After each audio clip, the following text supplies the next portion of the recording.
Mashhur xonanda dastur davomida uni o'g'irlashmoqchi bo'lganlar buvisini o'ldirib ketishgani, otasi, marhum O'zbekiston xalq artisti Sherali Jo'rayevning vasiyati haqida so'zlab berdi. Shuningdek, u o'zi va oila a'zolari haqida aytiladigan bo'xtonlarga hamma javob berishi shartligi to'g'risida gapirdi.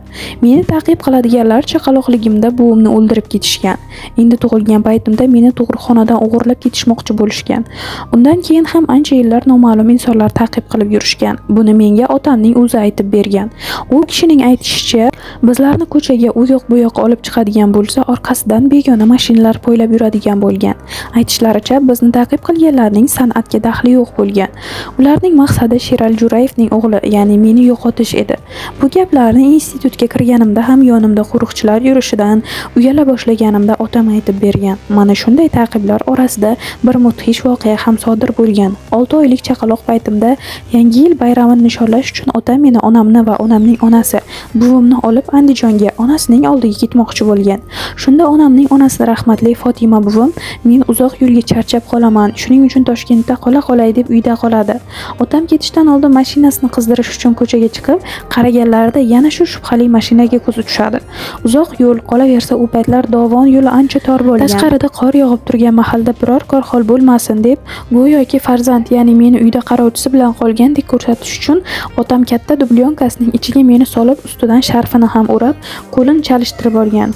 Onam otamning qo'llaridan ushlab olgan holda xuddi gaplashib ketayotgandek meni yashirincha olib o'tib, mashinaga chiqib olishgan. Ko'rgan odam bola uyda qoldi deb o'ylashi uchun shunday qilishgan ekan. Otamning aytib berishicha 6-7 soatdan so'ng manzilga yetib borganmiz. Yetib borishimiz bilan Toshkentdan mudhish xabar kelgan va shoshilinch otamni chaqirishgan.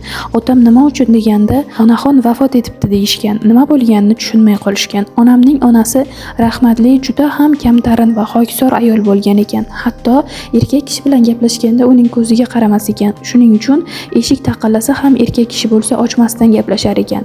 Agar uyga kelgan odam ayol bo'lsa, eshik ochib gaplashgan. Otam bilan ketganimizdan so'ng bolani olib ketish uchun uyga bostirib kelganlarning orasida ayol kishi ham bo'lgan ekan. Shuning uchun buvim taqillagan eshikni ochgan. Ochishi bilan shu joyning o'zida bo'g'ib o'ldirishgan.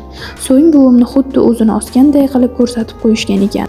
Bosqinchilar uydagi na pul va na tillalarga tegishib, o'sha paytlarda to'ylarda kassetalarga video oladigan katta kameralar bo'lardi. Otam rahmatli texnikani yaxshi ko'radigan inson bo'lgan.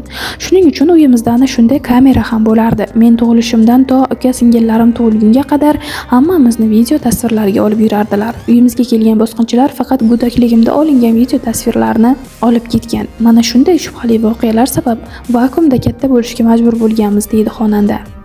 Bironta san'atkorning farzandi bunday ish qilishini xohlamayman. Yulduz Usmonova suhbat davomida boshlovchi Shohjahon Jo'rayevga bir necha yil avval ijtimoiy tarmoqlarda katta bahslarga sabab bo'lgan mavzuni eslatdi. Xususan, O'zbekiston xalq artisti Yulduz Usmonovaning marhum Sherali Jo'rayev qo'shiqlarini boshqa xonandalar tomonidan kuylanishiga qo'yilgan taqiq haqidagi tanqidiy fikrlari iqtibos sifatida o'qib eshittirildi.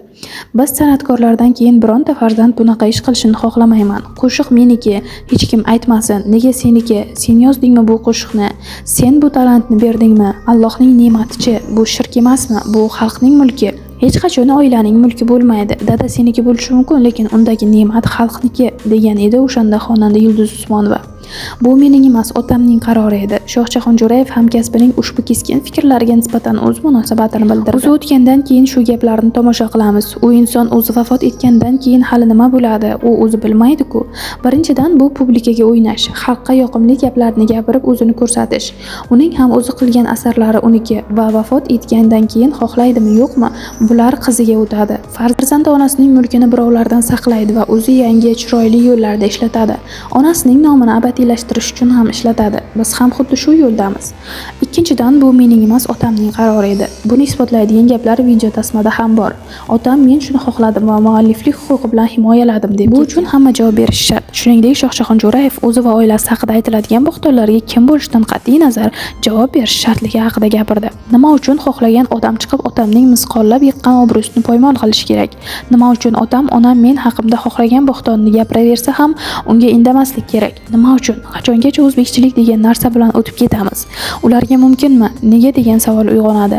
Ayolga ham, erkakka ham, yoshi kattasiga ham, yoshi kichigiga ham kim bo'lishidan qat'iy nazar nega tirikligida o'ziga aytmading? Zo'r bo'lsang nega kelib sening shunaqa ayblaring bor deb yuziga aytmading? Aytolmasdi, chunki haqiqat emasdi. San'atkorning alami qolib ketgan. Shu alamini olyapti. Ular o'tib ketgan o'lik bilan o'ynashyapti. Mana shu tomoni kulgili deydi xonanda. Intervyuning oxirida shu va shunga o'xshash shou biznes vakillari hayoti sizga qiziq bo'lsa, bizning kanalga obuna bo'ling, like bosishni unutmang.